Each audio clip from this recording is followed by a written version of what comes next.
सभी भाइयों से निवेदन है, लाइव सेशन को अधिक से अधिक ग्रुप में शेयर कर दें। जो भी भाई जुड़ रहे हैं, लाइव सेशन को अधिक से अधिक ग्रुप में शेयर कर दें, क्योंकि आज मैं कुछ ऐसी बातें बताने जा रहा हूं जिसके माध्यम से कुछ रास्ते सुगम हो सकते हैं। जैसा कि आप सभी भाई लोग देख ही रहे हैं कि एक बार लिस्टिंग एप्लीकेशन डालने के बाद सितंबर की डेट लगी और दूसरी बार लिस्टिंग एप्लीकेशन डालने के बाद अक्टूबर की डेट लगती है। ऐसे में सभी मेरे भाई बहुत ही ज़्यादा हतोत्साहित हैं और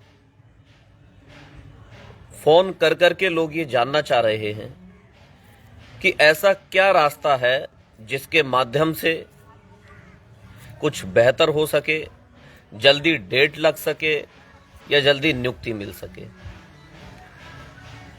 तो इसके संबंध में आप सभी लोग एक बात ध्यान रखें कि अभ्यर्थी के स्तर पर जो लोग अपना अपना प्रयास कर रहे हैं वो तो कर ही रहे हैं। गुड मॉर्निंग, राधे राधे अंशुमान जी, नमस्कार पवन भाई। सभी लोग शेयर अवश्य करते रहें। आज मैं कुछ मैसेज देना जा रहा हूं और वो मैसेज अपने सभी लोगों को बताएं और संभव हो सके तो उसे अमल में लाएं अपने अपने स्तर से। तो देखिए, अभ्यर्थी स्तर पर सभी लोग अपने अपने प्रयास तो कर ही रहे हैं कि किसी भी तरीके से बेहतर हो जाए तो अच्छी बात है, लेकिन एक बात आप सभी लोगों को ये समझ लेनी चाहिए कि यदि यह प्रयास सरकार के द्वारा किया जाता है तो इससे अच्छी हमारे लिए कोई बात नहीं होगी।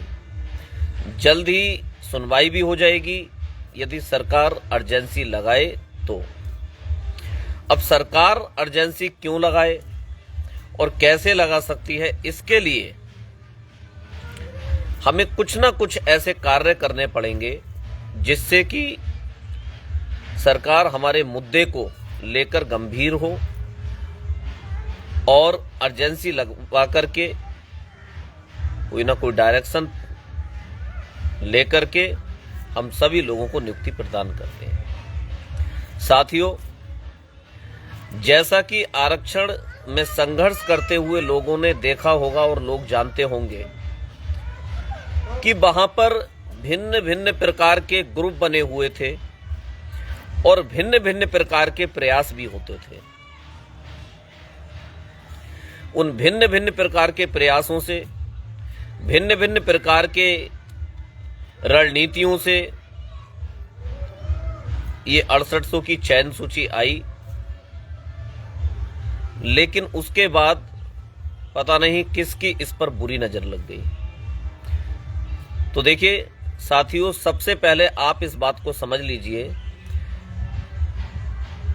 कि आप जिस जनपद से बिलोंग करते हैं, आपके जनपद में कोई भी केंद्रीय स्तर का नेता हो, राज्य स्तर का मंत्री हो, आप अपनी जनपद स्तर पर टीम बना करके वहां पर जाने का कार्य करें, उनसे मिलें और उन्हें अपनी पीड़ा बताएं मार्मिक तरीके से कि हम लोगों को 2 साल पहले नियुक्त हो जाना चाहिए था, लेकिन कुछ कुरीतियों के कारण हम नियुक्त होने से रह गए। सरकार ने 5 जनवरी 2022 को चयन सूची तो प्रदान कर दी, लेकिन हमें नियुक्ति नहीं दी। हम नियुक्ति चाहते हैं, लेकिन आपका वक्तव्य एक पीड़ित पक्ष की तरह होना चाहिए, ना कि किसी बड़े नेता की तरह। इस बात को आप लोगों को ध्यान रखना है। 1 या 2 दिन अगर मान लीजिए आपकी टीम नहीं बन पा रही है तो आप अकेले भी जा सकते हैं, लेकिन आप जाएं। जैसे केंद्रीय स्तर में प्रतापगढ़ से हैं शायद कौशल कुमार जी हैं, मिर्जापुर से अनुप्रिया जी हैं, भिन्न भिन्न प्रकार के राजनेता लोग हैं। आजमगढ़ से दिनेश यादव निरहुआ जी हैं, वहां भी जा सकते हैं। अपना लेटर लिखें और लेटर लिख करके उनसे प्रयास मिलने का करें और उसी समय वो लेटर माननीय मुख्यमंत्री जी को प्रेषित कराएं। ठीक है, अपने अपने जनपद स्तर पर ये आप सभी लोगों को प्रयास करने हैं। बाकी जैसा भाई लोग कहेंगे वैसा जो है आप करिए। इसके बाद मैं आपको एक आगे की रणनीति भी बताऊंगा। एक चीज मैं और आप सभी भाइयों को बताना चाहता हूं कि पिछले समय में हमारे कुछ साथियों द्वारा आईटी सेल बनाया गया था। 69,000 शिक्षक भर्ती के आरक्षण पीड़ितों का आईटी सेल बनाया गया था और उस आईटी सेल के माध्यम से होता ये था, उसमें लगभग 80 लोग थे। तो ऐसे लोग जो घर पर रहते हैं, थोड़ा फ्री रहते हैं, 70 से 80 लोगों का एक आईटी सेल बना दिया जाएगा। उस आईटी सेल के माध्यम से आप सभी लोगों को ये कार्य करना है कि जितने भी उच्च स्तरीय नेता लोग हैं उन्हें आपको अपनी मार्मिक अपील व्हाट्सएप के माध्यम से भेजनी है। अपनी मार्मिक अपील ट्विटर के अलावा फेसबुक पर लिख करके टैग करना है। देखिए, मैं आपको बताना चाहूंगा कि जब आप किसी भी अधिकारी को किसी भी नेता को टैग करते हैं, मान लीजिए मैं आपको टैग करके अगर कोई भी पोस्ट डालूं तो जाहिर सी बात है कि मेरे पास नोटिफिकेशन आएगा और मुझे वो पोस्ट देखनी पड़ेगी। तो इस बात को आपको समझना होगा कि लगभग 70 से 80 लोगों का एक आईटी सेल बना करके रोज फेसबुक पर अपने पेज पर, ज्यादा जानकारी के लिए भाई राम पूजन जी आपको बता देंगे। राम पूजन जी से बात कर लीजिएगा क्योंकि राम पूजन जी वहां उस समय मतलब उसके हेड थे, एक तरीके से आप समझ सकते हैं। मान लीजिए मुझे प्रधानमंत्री जी को टैग करना है, प्रधानमंत्री जी को मैं फॉलो कर लूंगा और ब्लू टिक वाले जितने भी नेता हैं आप उन्हें सर्च करेंगे फेसबुक पर तो ब्लू टिक आ जाए, उसे आप फॉलो कर लीजिए या लाइक कर लीजिए। उसके बाद अपनी मार्मिक अपील लिखते हुए डेली 70 से 80 पोस्ट, एक व्यक्ति के द्वारा एक पोस्ट फेसबुक पर अपने पेज पर आनी ही आनी चाहिए। क्यों? क्योंकि जैसे ही आप मुख्यमंत्री जी को, राज्यपाल जी को, प्रधानमंत्री जी को, गृह मंत्री जी को, अनुप्रिया पटेल जी को, ओम प्रकाश राजभर जी को टैग करने का यदि कार्य करते हैं तो वो नोटिफिकेशन उनके पास जाएगा। या आप ऐसा समझ सकते हैं कि 70 से 80 नोटिफिकेशन मतलब आपकी मार्मिक अपील वहां तक पहुंचने का कार्य करेंगी तो इसका असर अवश्य ही होगा। उन्हें लगेगा कि हाँ वास्तव में ये लोग पीड़ित हैं। ध्यान खींचना पड़ेगा, हमें आकर्षित करना पड़ेगा। उसका माध्यम आंदोलन भी है। आंदोलन के विषय में सभी लोग आपस में बात कर लेंगे। प्रणाम चैतराम जी। तो ये सभी प्रयास आप सभी लोगों को करने पड़ेंगे। केंद्रीय स्तर पर जितने भी राजनेता हैं जो दिल्ली में बैठने का कार्य करते हैं, मैं उन सभी लोगों से अब जाकर के मुलाकात करूंगा, उनसे मिलने की बात करूंगा। और अब देखिए रणनीतियों के साथ हमें आगे बढ़ने की आवश्यकता है। जितना इस नियुक्ति में देरी होगी ये नियुक्ति हमसे उतनी ही दूर चली जाएगी। किसी भाई की अगर राजनीतिक इच्छा हो या कोई इच्छा हो, ये सभी कार्य नियुक्ति के बाद भी संभव है। जरूरी नहीं कि सब सारी चीजें यहीं की जाएं। दूसरी बात, यहाँ सिरे लेना, लोग कहते हैं सिरे ले रहे हैं, ये कर रहे, ना ही कोई सिरे लेने से मतलब है ना ही कुछ। देखिए सामाजिक रूप से आपकी प्रतिष्ठा बढ़ाती है नौकरी। इसमें 6800 परिवारों के सपने हैं। यहां पर आप ये भी समझ सकते हैं कि आप अपने आप को नेता समझे। प्रत्येक व्यक्ति अपने आप में नेता है, अपने जिले में नेता है और वो अपने जिले में अपने आप को नेता समझते हुए अपने नेताओं से जाकर के मिले और माननीय मुख्यमंत्री जी को ज्ञापन प्रेषित कराने का काम करे, जिससे कि ध्यान आकर्षित हो। जैसा कि आप सभी लोग देख रहे हैं, ओम प्रकाश राजभर जी का समाजवादी पार्टी से कुछ खटपट चल रहा है, दूसरी तरफ वो योगी जी की तारीफ भी कर रहे हैं। आप लोग ये भी जानते हैं कि केंद्रीय स्तर पर उनके अच्छे संबंध भी हैं माननीय गृह मंत्री जी से, अमित शाह जी से। तो वहां पर भी आप लोग 8 से 10 लोगों की संख्या में टोली बना करके जा सकते हैं और उन्हें बता सकते हैं कि आपने एक अच्छे विपक्ष की भूमिका निभाते हुए हम 69,000 शिक्षक अभ्यर्थियों के लिए प्रत्येक स्तर पर आवाज उठाई है और उसी के नतीजे के अनुसार 6800 की चयन सूची आ गई है, लेकिन नियुक्ति नहीं मिल पाई है। तो वहां से फिर प्रयास होने शुरू होंगे। तो यही जो अच्छे अच्छे नेता लोग वहां पर जा सकते हैं और आईटी सेल का कार्य आज से ही शुरू हो जाना चाहिए। जो भी ऐसे लोग जो डेली पोस्ट कर सकते हो वह भाई रामपूजन जी से संपर्क कर ले और डेली आपको जो है उस ग्रुप में पोस्ट मिलेगी और वो पोस्ट आपको उसमें डालनी है फेसबुक पेज पर, अपने फेसबुक पर अपलोड करनी है, अपने पर्सनल पर, और उन सभी नेताओं को टैग करना है। इसका बहुत फायदा होगा और हुआ भी है। इसके अलावा देखिए, आरोप प्रत्यारोप की कोई भी बात करना मुझे शोभा भी नहीं देती और ना ही मैं करना चाहता हूं और ना ही मैं करूंगा। मेरे अंदर ये चीजें बिल्कुल भी नहीं है और ना ही हमारी टीम के लोगों के अंदर है। हमारा सर्वप्रथम उद्देश्य नौकरी को प्राप्त करना होना चाहिए। जिस दिन नियुक्ति पत्र मिल जाए उस दिन सभी की जिसकी भी जो गलतियां हों वो बता देना। कोई उसमें समस्या किसी प्रकार से नहीं है।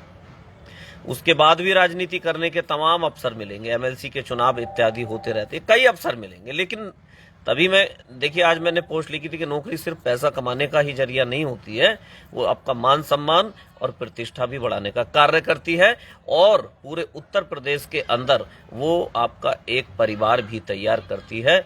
एक कह सकते हैं प्राथमिक शिक्षक संघ के आप एक सदस्य के रूप में हो जाएंगे, तो प्रत्येक पूरे प्रदेश के अंदर आपके लोग होंगे। तो इसके लिए विकास कुमार जी धरना प्रदर्शन से ही इस मैटर को हाईलाइट किया जा सकता है। विकास जी बिल्कुल आप सही बात कह रहे हैं, मैं आपकी बात से सहमत हूं। और इसके अलावा और देखिए, हाँ एक चीज और मैं भूल गया, बहन अनुप्रिया जी को, ओम प्रकाश राजभर जी को, माननीय मुख्यमंत्री जी को, प्रधानमंत्री जी को, गृह मंत्री जी को आप ईमेल करने का भी कार्य करें। मेल करिए आप, ठीक है ना। आज आप सभी लोग अधिक से अधिक मेल करिए, ईमेल करने का कार्य कीजिए, जिससे कि उनका ध्यान आकर्षित हो। और मेल आप समझते भी होंगे कि एक तरीके से ऑफिशियल संदेश भी होता है, ठीक है। जिस किसी व्यक्ति के पास किसी की मेल आईडी ना हो वो अपना गूगल पे सर्च मार के निकाल सकता, माननीय मुख्यमंत्री जी को मेल करना है, माननीय उप मुख्यमंत्री जी को मेल करना है, ठीक है। एक जैसी पोस्ट सभी को मेल कर दीजिए, जिससे नीचे से लेकर ऊपर तक सभी को पता चले। अगर प्रधानमंत्री ऑफिस में अगर आपकी 100 मेल जाती हैं, कम से कम उन्हें पता तो चलेगा ना कि हाँ उत्तर प्रदेश में इस समस्या से एक बहुत बड़ा समूह पीड़ित है और उस पर जो है अमल भी होगा, कार्य भी होगा। तो ये आप करिए।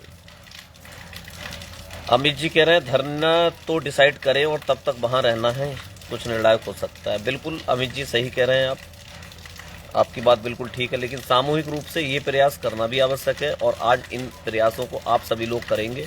अभी एक एप्लीकेशन बना करके आप लोगों को भेज दी जाएगी और सभी देखिए, सभी लोग घर से नहीं निकल सकते, लेकिन घर पर रह के मात्र 1 मिनट का समय लगेगा। मेल तो कर ही सकते हैं, मेल कर सकते हैं, फेसबुक पर अपलोड पोस्ट करके टैग करने का कार्य भी कर सकते हैं। आज आप लोगों को इतना कार्य करना है। अपने अपने जनपद में जो भी अच्छे नेता लोग हैं उनके पास जाइए, विधायक के पास जाइए, सांसद लोगों के पास जाइए, आजमगढ़ वाले लोग दिनेश यादव जी के पास जाएं, निरहुआ जी के पास जाएं, वहां से जो है मुख्यमंत्री जी से वार्ता कराएं। मतलब किसी भी कीमत पर कैसे भी करके अगर इस मामले में सरकार पैरवी करती है तो हमारे लिए बहुत ही अच्छी बात होगी। रामफल मौर्य जी, आप मुझसे एक बार फोन पर बात कर लेना, फिर मैं आपको बताऊंगा क्या स्थिति चल रही है, ठीक है? हाँ, मैं पोस्ट मैंने आपको कमेंट पढ़ लिया है मैंने आपका, आप मुझसे एक बार फोन पर बात कर लीजिएगा, तो आप ये चीज कर सकते हैं, ठीक। इसके बाद जैसा कि आप लोग सभी जान ही रहे हैं कि धरने की भी वार्ता चल रही है। 3 अगस्त या 2 अगस्त जो भी फाइनल होगा वो हो जाएगा। एक बात मैं और कहना चाहूंगा, यहां पर देखिए ओबीसी समाज के लोग भी हैं और दूसरी तरफ दिव्यांग मेरे भाई लोग भी हैं। तो जो मेरे दिव्यांग भाई लोग, वो देखिए, मैंने अभी एक बात कही थी कि सभी लोग अपने नेता बने, है ना। तो मेरे जो दिव्यांग भाई लोग हैं वो भी अपनी एक यूनिटी बना करके, यूनाइटेड हो करके अधिकारियों से, मंत्रियों से मिलने का काम कर सकते हैं। क्योंकि होता यह है कि दिव्यांगों के प्रति आप लोगों ने भी सुना होगा कि माननीय डीजी महोदय की भी थोड़ी सी अनुकंपा रहती है। तो एक मतलब इस तरीके से नहीं होना है कि एक ही टीम के भरोसे सब कुछ, आप अपने आप में एक टीम बन करके चलने का कार्य कर सकते हैं। आप सभी जागरूक हैं, बीएड, टेट, सुपर टेट सब पास हैं, नियुक्ति के पास आ चुके हैं। तो इस तरीके से करना, क्या पता उस नेतृत्व से अधिकारियों को या सरकार को लगाव ना हो, तो यहां पर नेतृत्व को बदलने में कोई समस्या नहीं है। इसीलिए मैं कह रहा हूं कि विकलांग साथी जो अपना नेतृत्व बना करके वो भी अपने अपने पूर्ण प्रयास करें, स्वतंत्र रूप से, बिल्कुल अलग होकर के। जैसे महिलाएं हैं, महिलाएं एक साथ एकत्र होकर के वो अपना अलग प्रयास करें। मतलब यहां ये नहीं पता चलेगा किसी एक व्यक्ति का। सरकार को, देखिए बहुत बड़ी बात बोल रहा हूं, सरकार को, अधिकारियों को ये नहीं पता चलेगा किसी एक व्यक्ति का नेतृत्व। सरकार को पता होना चाहिए कि 6800 लोग पीड़ित हैं और ये 6800 लोग बदल बदल करके जो है आ रहे हैं, सभी पीड़ित हैं। यहां पर किसी एक व्यक्ति का कोई वो नहीं है, मतलब नहीं है। उन्हें लगना चाहिए, अधिकारियों को भी, सरकार को भी। ये बहुत ज्यादा जरूरी है, आप समझिए। ऐसा मैं किसी कारणवश बोल रहा हूं, ठीक है। इसी के साथ मैं अपनी वाणी को विराम देता हूं। मेल वाला कार्य और फेसबुक वाला कार्य ये आप सभी लोगों को अभी करना है। धन्यवाद। जय हिंद, जय ओबीसी।